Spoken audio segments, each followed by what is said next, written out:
नमस्कार, India height पर बहुत स्वागत है आपका। मैं हूं आपके साथ अनंत विश्वकर्मा और आज है शपथ।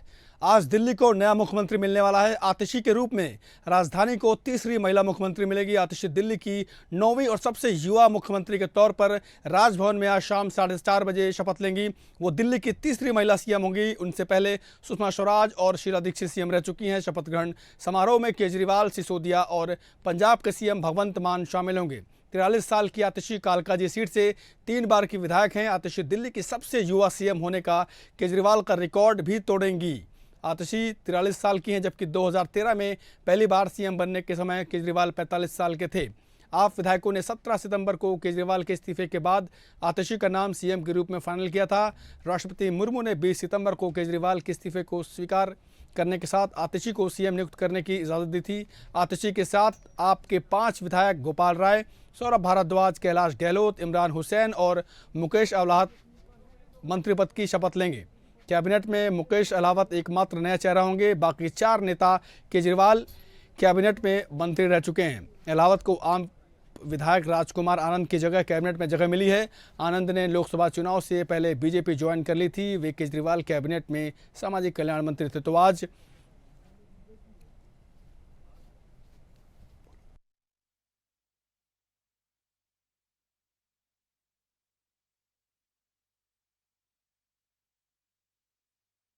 साढ़े 4 बजे वो शपथ लेने वाली हैं और सबसे युवा मुख्यमंत्री होंगी और साथ ही राजधानी दिल्ली की तीसरी महिला मुख्यमंत्री। तो ग्राफिक्स के जरिए आपको बताएंगे कि आखिर आतिशी कौन है, इनका सियासी सफ़र कैसे शुरू हुआ और कैसे वो मुख्यमंत्री की कुर्सी तक पहुंची। तो आतिशी कौन है? 8 जून 1981 को इनका दिल्ली में इनका जन्म हुआ। 2020 में कालकाजी विधानसभा क्षेत्र से पहली बार विधानसभा का चुनाव जीता है। 2023 में मनीष सिसोदिया के जेल जाने के बाद पहली बार वो मंत्री बनी। अरविंद केजरीवाल की ओर से उन्हें अपने सबसे भरोसेमंद सिपहसालार की जगह दी गई। आपको बता दें कि जब केजरीवाल जेल में थे उसके बाद से न केवल इन्होंने कमान संभाली, न केवल इन्होंने पूरी पार्टी संभाली, बल्कि एक बड़े और सशक्त नेता के रूप में ये उभर कर सामने आए। और इसी का नतीजा है कि केजरीवाल ने आतिशी पर भरोसा जताया है। और आपको हम बता रहे हैं आखिर आतिशी कौन है और यहाँ तक मुख्यमंत्री के ताज तक वो कैसे पहुँची। ऑक्सफोर्ड विश्वविद्यालय से मास्टर की डिग्री हासिल की है उनने और बेहद पढ़ी लिखी समझदार मंत्री मानी जाती हैं। और सबसे युवा मुख्यमंत्री के रूप में आज ये 4:30 बजे आतिशी शपथ लेने वाली हैं। और जब आपकी स्थापना हुई थी उसके बाद से ही ये पार्टी में शामिल हुई थी और 2013 के विधानसभा चुनाव के जो घोषणा पत्र का मसौदा जो तैयार हुआ था उस समिति की ये सदस्य बनी। सोचिए केजरीवाल की कितनी खास हैं और कितनी अहम जिम्मेदारी केजरीवाल ने उन्हें सौंपी है। मुख्यमंत्री की कुर्सी देते वक्त जाहिर सी बात है कि केजरीवाल के मन में काफ़ी कुछ चल रहा होगा, लेकिन उन्हें कितना उन पर भरोसा है ये तस्वीर है कि आज वो मुख्यमंत्री पद की शपथ लेने वाली हैं।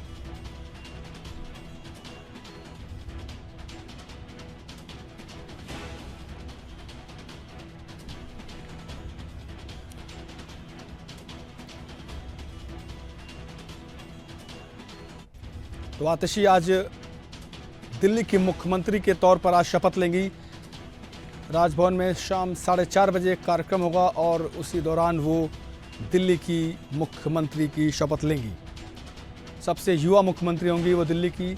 इससे पहले सुषमा स्वराज और शीला दीक्षित भी दिल्ली की महिला मुख्यमंत्री रह चुकी हैं।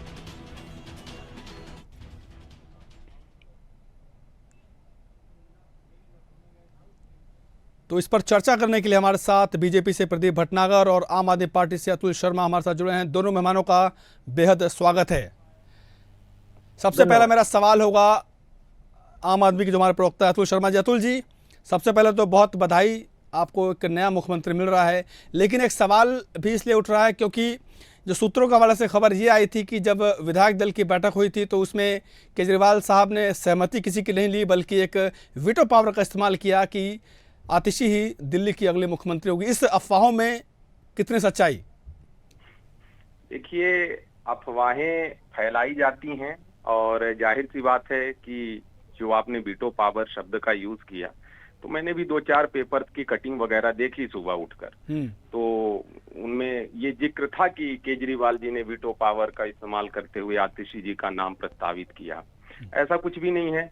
आप भी बराबर संज्ञान में इन सब चीजों को ले रहे हैं जो भी अभी घटनाक्रम दिल्ली में चल रहा है।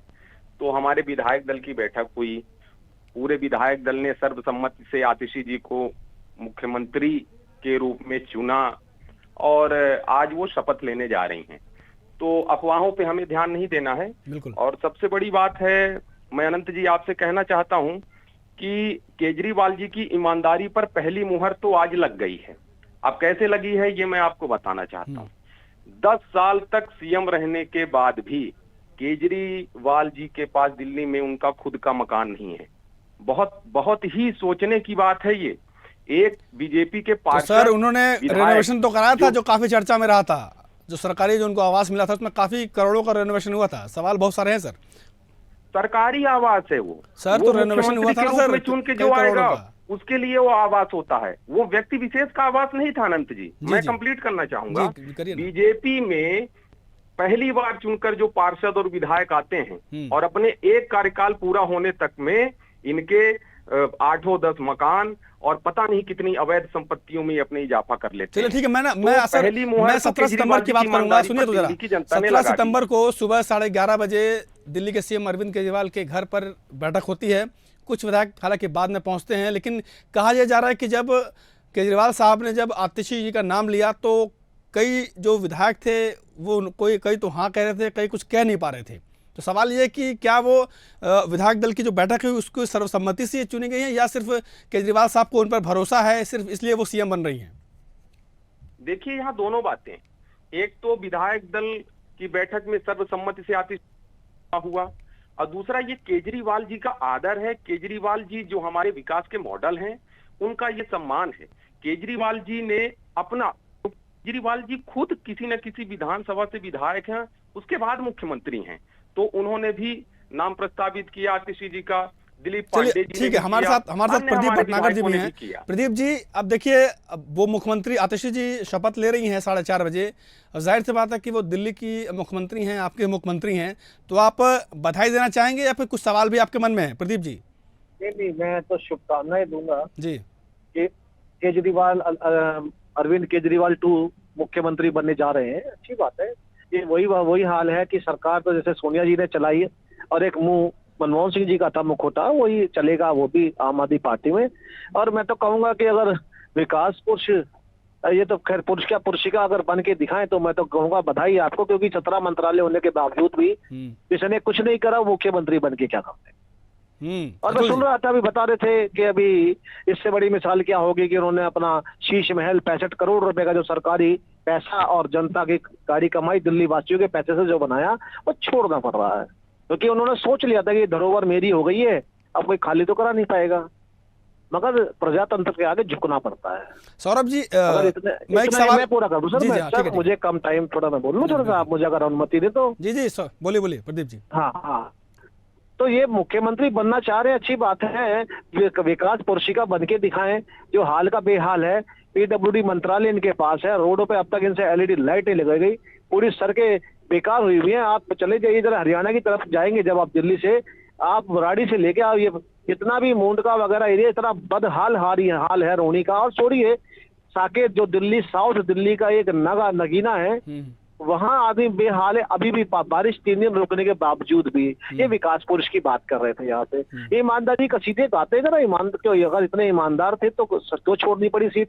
और ये एक और बात कर रहे थे, एक विधायक है, जिस क्षेत्र से विधायक है वो एनडीएमसी नई दिल्ली लगता है म्युनिसिपल, वहां आज तक ये मेंबर भी है एनडीएमसी के, कभी अब किसी स्कूल का दौरा नहीं करा ना एनडीएमसी के, ना कभी बैठकों में जाते हैं। ऐसे तो ठीक है मुख्यमंत्री प्रदीप मिले हैं जी, नई प्रदीप दिल्ली जी एक वालों सवाल को। मेरा ये भी है, ठीक है, कि क्या आपको ये लगता है कि जिस तरह से स्वाति मालिवाल के केस के बाद जिस तरह से एक छवि बनकर उभर रही थी कि ये महिलाओं के विरोधी हैं या जो कुछ भी है, तो एक महिला को मुख्यमंत्री बनाकर क्या थोड़ी सी डैमेज कंट्रोल की कोशिश की गई है क्या?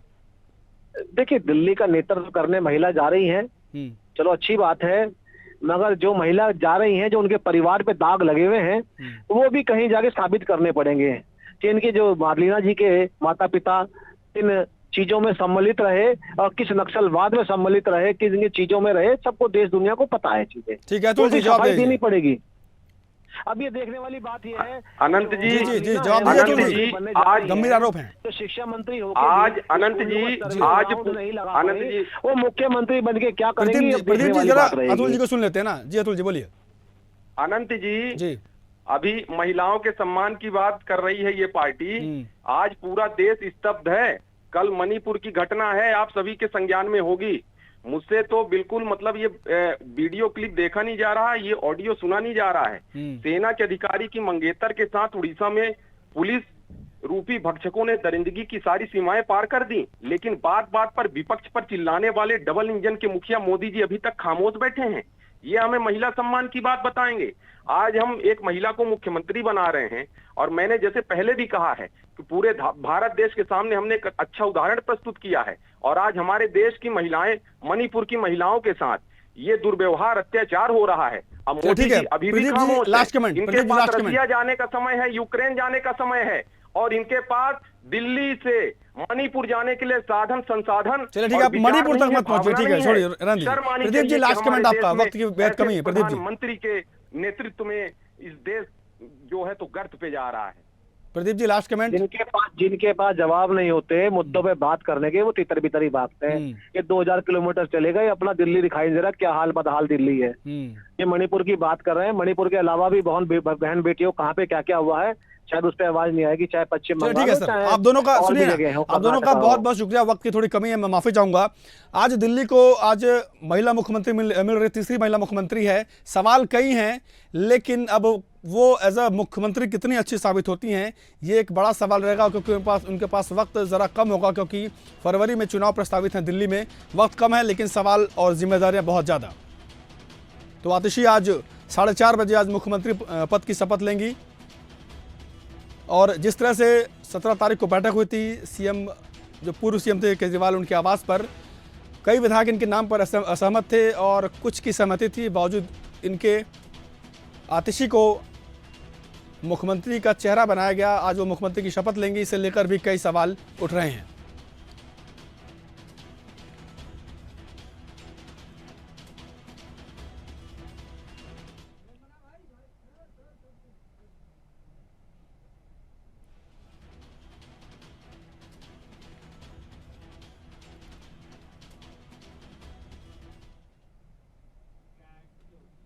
अब दिल्ली के बाद अब रुख करते हैं मध्य प्रदेश का, जहां पर शिक्षा मंत्री हैं, स्कूल शिक्षा मंत्री हैं राव उदय प्रताप सिंह। उन्होंने अपने बयान पर खेद जताया है, अपने अतिथि शिक्षकों पर दिए गए बयान पर उन्होंने माफ़ी मांगी है। अतिथि शिक्षक हमारे लिए अपने ही हैं, उन्हें तकलीफ हुई तो खेद व्यक्त करता हूं, ये कहना है स्कूल शिक्षा मंत्री राव उदय प्रताप सिंह का, जिन्होंने अभी कुछ दिन पहले ही कहा था अतिथि शिक्षक को कि अगर आप मेहमान हैं तो क्या घर पर कब्जा कर लेंगे क्या। इस पर ज़बरदस्त सियासत भी देखने को मिली थी। अब वो अपने बयानों से पलट गए हैं और उन्होंने कहा कि अतिथि शिक्षक अपने ही हैं और उन्हें तकलीफ हुई है तो उसके लिए मैं खेद व्यक्त करता हूं। चलिए सुनवाते हैं आपको क्या कुछ कहा है। प्रदेश के बच्चे हैं, हमारे अपने बच्चे हैं, कहीं कोई विसंगति नहीं है। और मैंने कहा भी, मैंने कहा हमारे बच्चों को जिन्होंने अतिथियों ने शिक्षण व्यवस्था में महत्वपूर्ण योगदान दिया, अगर उनको तकलीफ हुई तो स्वाभाविक रूप से हमारे प्रदेश के बच्चे हैं, हमारे अतिथि शिक्षक हैं, हमारे अपने हैं, वो उनको अगर तकलीफ हुई तो मैंने कहा मैं खेद व्यक्त करता हूँ। इसमें कहीं कोई मुझे संकोच नहीं है, कोई संशय नहीं है।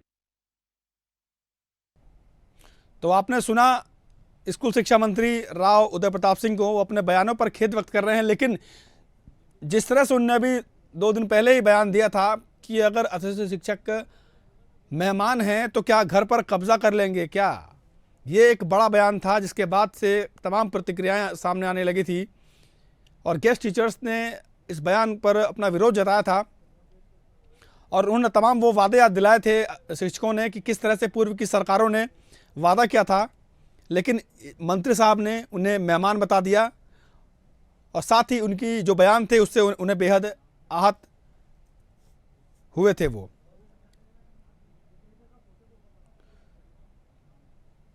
तो स्कूल शिक्षा मंत्री राव उदय प्रताप सिंह ने बयान पर खिंचताया।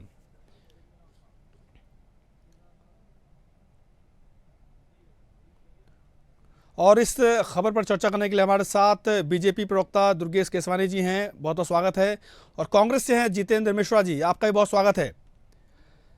पहला सवाल मेरा दुर्गेश जी से होगा। दुर्गेश जी, आपके जो स्कूल शिक्षा मंत्री हैं उनने अपने बयान पर खेद जताया है, हालांकि उनका जो बयान था वो बेहद दुर्भाग्यपूर्ण था कि अतिथि शिक्षक मेहमान हैं तो क्या घर पर कब्जा कर लेंगे, अब उन्होंने इस पर सफाई दी है, क्या कुछ कहेंगे आप दुर्गेश जी?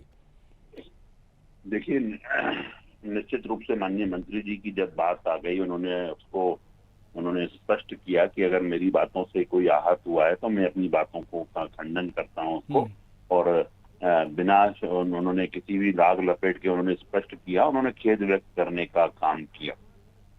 जो कांग्रेस लंबे समय से इस मुद्दे को तूल देने का काम कर रही थी वो निश्चित रूप से अब पटाक्षेप हो गया उस विषय की, और माननीय मंत्री जी ने स्पष्ट रूप से बोल दिया कि जो बच्चे हैं वो मध्य प्रदेश के हैं और हमारे खुद के हैं, और हम दुर्गेश जी, लेकिन सवाल यही था ना कि भाई उन्हें मंत्री जी को ऐसा बयान देना क्यों पड़ा, क्योंकि अब इतने दिन से सालों से वो मांग कर रहे हैं, कई मांगे हैं उनकी, उसके बाद अगर जो जिम्मेदार मंत्री अगर वो इस तरह का बयान देंगे तो जाहिर सी बात है कि जो शिक्षक हैं उन्हें दुख तो होगा ही। देखिए, निश्चित रूप से जब दुख हुआ, जब ये बातें हुई तो उसके बाद उन्होंने खेद व्यक्त करने का काम किया है जी। कोई उन्होंने स्पष्ट रूप से यह बोलने का काम किया कि मैं बिल्कुल किसी भी लाग लपेट के बात नहीं कर रहा हूँ, और मेरी अगर बात से किसी को आहत हुए हैं तो मैं खेद व्यक्त करता हूँ। और उन्होंने कहा है कि जो शिक्षक हैं वो हमारे खुद के हैं, अपने हैं, और अभी उन्होंने फाइनेंस डिपार्टमेंट को भी उनके लिए लिखने का काम किया है। जी ठीक है, हमारे साथ कांग्रेस से हमारे साथ प्रवक्ता जितेंद्र जी हैं। जितेंद्र जी, अब मंत्री जी ने माफी मांग ली है, खेद जता दिया है, तो अब तो मेरे ख्याल से मामला शांत हो जाना चाहिए, अब कांग्रेस वाले भी थोड़ा खुश हो जाएं कि चलिए गलती हुई है, मान लिया उनने। देख आनंद जी, भारतीय जनता पार्टी का मंत्री हो, महामंत्री हो, गृह मंत्री हो या प्रधानमंत्री हो, इन्होंने हरदम जनता का मखौल उड़ाने का काम किया है, जनता का मजाक बनाने का काम किया है। एक नहीं अनेक मामले आते, बल्कि मैं तो कहूंगा रोजाना एक आध ऐसा मामला सामने आता है जिसमें अहंकार से भरा हुआ वक्तव्य सामने आ जाता है। देखा उदय प्रताप जी ने किस तरीके का वक्तव्य दिया, हमने पहले दिन निंदा कर दी थी और माफी मांगने की चेतावनी दी थी। हमने कहा था इस वक्तव्य पे माफी आनी चाहिए, वरना शिक्षा मंत्री के खिलाफ प्रदेश में माहौल खड़ा हो जाएगा। और हमारा साथ दिया लाखों छात्रों ने, लाखों अतिथि शिक्षकों ने कि मंत्री की बदजुबानी बंद होना चाहिए, और आज उन्होंने माफी मांग ली। ऐसा होता क्यों है कि आपकी हर बार इस तरह के बयान आते हैं जिससे जनता को नाराज हो जाना पड़ता है। एक अकेला उदय प्रताप नहीं है, इसके अलावा कंगना रनौत ने कहा था हेमंत करकरे अच्छा मर गया, उसको मैंने श्राप दिया था। ये भारतीय जनता पार्टी के नेताओं की भाषा है, ये भाषा अहंकार की भाषा है, ये लोकतंत्र की भाषा नहीं है। जनता आपको सत्ता में बैठाला है, किसी दिन निकाल के बाहर भी कर देगी अगर आप बाज नहीं आए। कंगना रनौत का बयान आपने सुना, किस तरीके से झूठ परोसने का काम एक जितेंद्र जी सांसद की कुर्सी पर बैठने के बाद आपको जरा उसकी सुनिए तो जरा, अभी तक कंगना ने वो नहीं कहा था, कंगना का बयान वो नहीं था, खैर वो प्रज्ञा ठाकुर जी का था, खैर छोड़िए, रहने दीजिए। नहीं, देखिए सवाल इस बात का है, एक नहीं मैं 1000 मामले गिना सकता हूँ, आखिर ऐसी जरूरत क्यों पड़ती है इस तरीके के? ठीक है, मैं एक हल की बात करता हूँ। दुर्गेश जी ने कहा कि मंत्री जी ने वित्त विभाग को पत्र लिखा है। दुर्गेश जी, वो क्या पत्र है जरा वो बताइएगा, जिसके आपके मुंह से वो शब्द सुन के अच्छे जो शिक्षक है वो खुश हो जाए। दुर्गेश जी, मगरमच्छ के आंसू बहाते हुए दिख रहे हैं। दुर्गेश जी, कांग्रेस सिर्फ और सिर्फ वोट बैंक की राजनीति करने का काम करती है, इसके विपरीत हम उनके हितों का काम करते हैं, प्रदेश की 8 करोड़ जनता के हितों का काम करते हैं। यही कारण है कि जनता 21 साल से सतत हमको आशीर्वाद देती है। छोटा सा सवाल, ये सवाल जो हमारे गेस्ट टीचर उनके लिए, कि आपने थोड़ी देर पहले कहा कि मंत्री जी ने वित्त विभाग को कुछ लिखा है, क्या कुछ लिखा? जब थोड़ा अगर आप बता देंगे तो थोड़ा जो गेस्ट टीचर है वो थोड़ा खुश हो जाएं। क्या लिखा है? देखिए, कई बार क्या होता है कि अतिथि शिक्षक बीच में डिसकंटिन्यू हो जाते हैं, सतत उनको काम मिले, सतत उनको रोजगार से वो जुड़े रहें, तो वित्त विभाग से भी उसकी परमिशन के लिए मंत्री जी ने लिखा है उस चीज को लिए। और भी जो 8-10 पॉइंट थे जिनको लेकर कई समय से चर्चा होती आ रही है, फिर चाहे 20 सत्र में कई बार वो लोग बाहर हो जाते हैं, रिक्त पद नहीं माना जाएगा, ये मतलब जो उनकी मांगे थी वो मांगे कुछ पूरी हो जाएंगी, ये आपका आश्वासन है। बहुत बहुत शुक्रिया। आप दोनों खास मेहमानों का, वक्त की थोड़ी कमी है, माफी चाहूंगा मैं, लेकिन ये कि अब मंत्री जी ने माफी मांग ली है, सफाई दे दी है, और जैसा कि दुर्गेश जी ने कहा कि उन्होंने वित्त विभाग को पत्र भी लिखा है, जो गेस्ट टीचर्स की जो मांगे हैं उस पर जरूर कोई कार्रवाई होगी। बहुत बहुत शुक्रिया आप दोनों खास मेहमानों का। तो मंत्री जी ने माफी मांग ली है और उन्होंने वित्त विभाग को पत्र लिखा है कि जो कुछ मांगे हैं गेस्ट टीचर्स की उन्हें थोड़ी पूरी की जाए।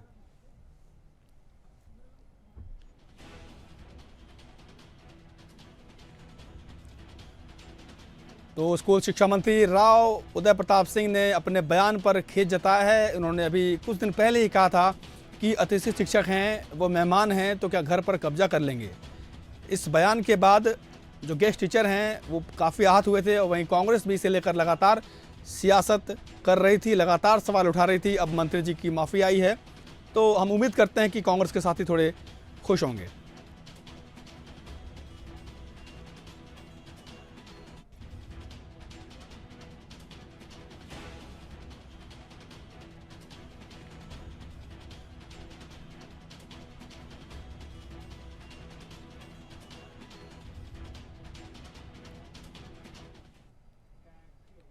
अब बात करेंगे हरियाणा के सियासी संग्राम की कि क्या कुछ वहाँ अपडेट है, क्या कुछ नया आपको बताएंगे। हरियाणा के सीएम नायब सिंह सैनी का दौरा है, वो कई जगहों पर दौरा करने वाले हैं, पंचकुला हो चाहे कहीं और जगह हो। वो लगातार चुनाव के मद्देनजर उनका दौरा बेहद अहम माना जा रहा है। वो लगातार लोगों से मिल रहे हैं, जनता से मिल रहे हैं और अपनी बात रख रहे हैं।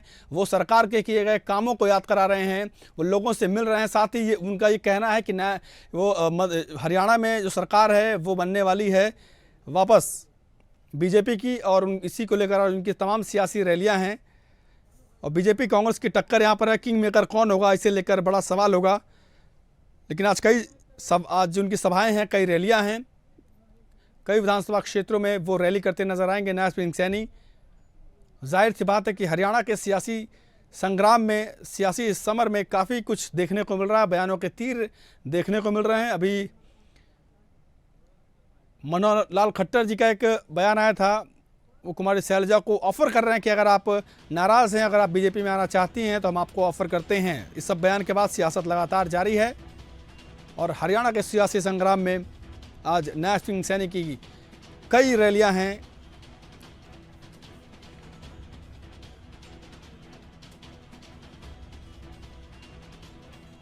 तो नायब सिंह सैनी की आज कई जगहों पर रैलियां हैं, पंचकुला है उनमें, इसके साथ ही कई जगहें हैं जहां पर वो प्रचार करते हुए नजर आएंगे।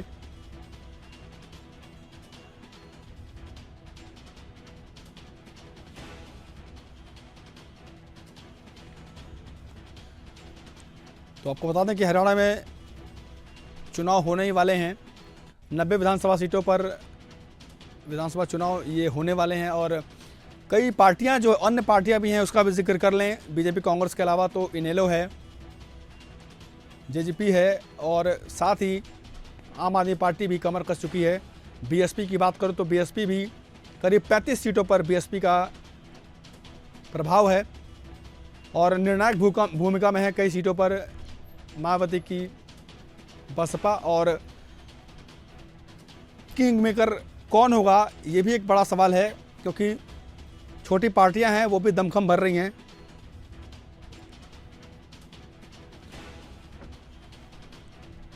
तो नायब सिंह सैनी के आज कई दौरे हैं, बीजेपी कांग्रेस की टक्कर, लेकिन किंग मेकर कौन।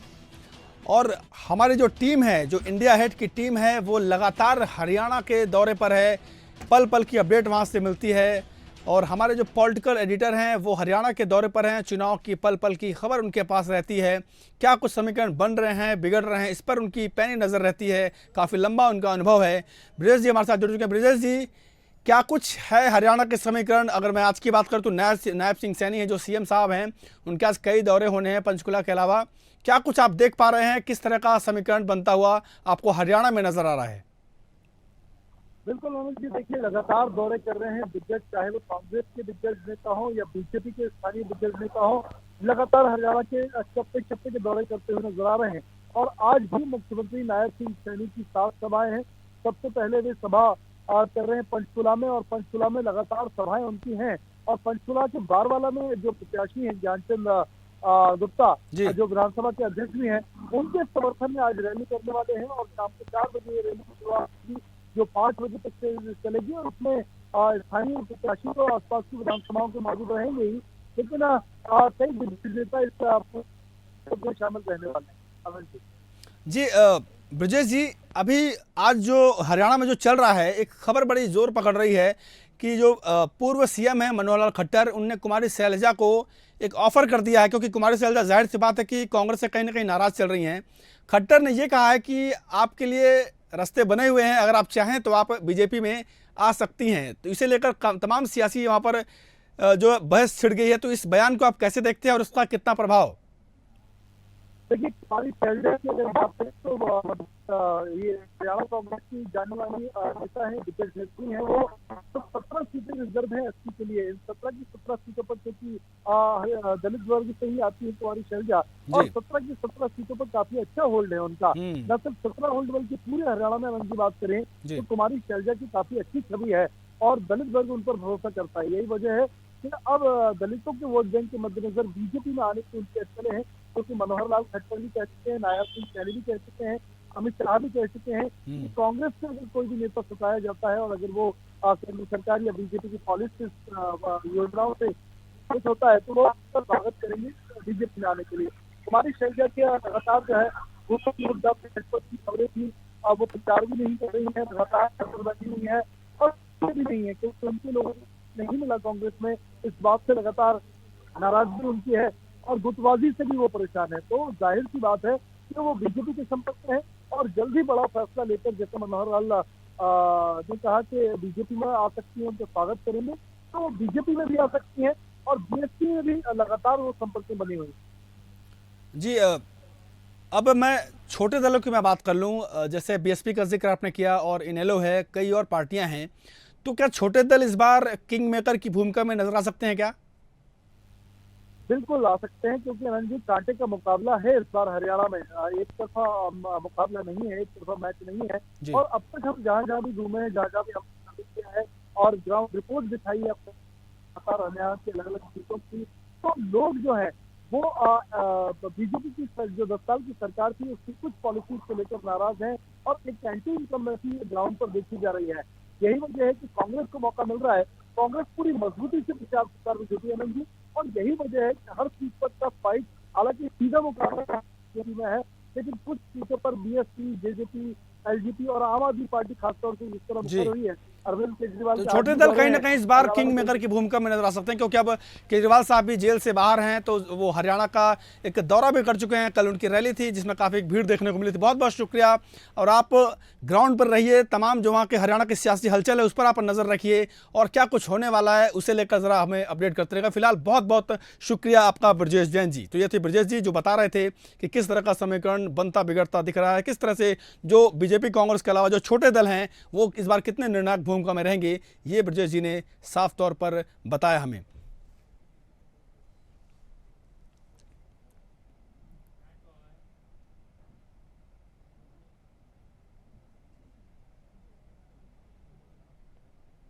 तो आज कई जगहों पर रैली सीएम नायब सिंह सैनी की।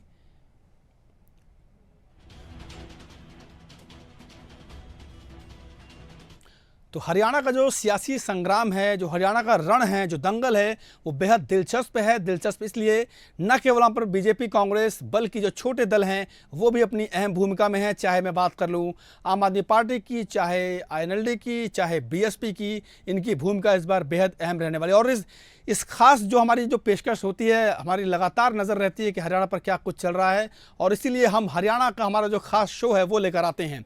फिलहाल इस खबर में, इस खास पेशकश में इतना ही, लेकिन खबरों की तमाम अपडेट के लिए आप देखते रहिए इंडिया हेड, क्योंकि यहाँ पर खबरों का सिलसिला कभी नहीं थमता। नमस्कार।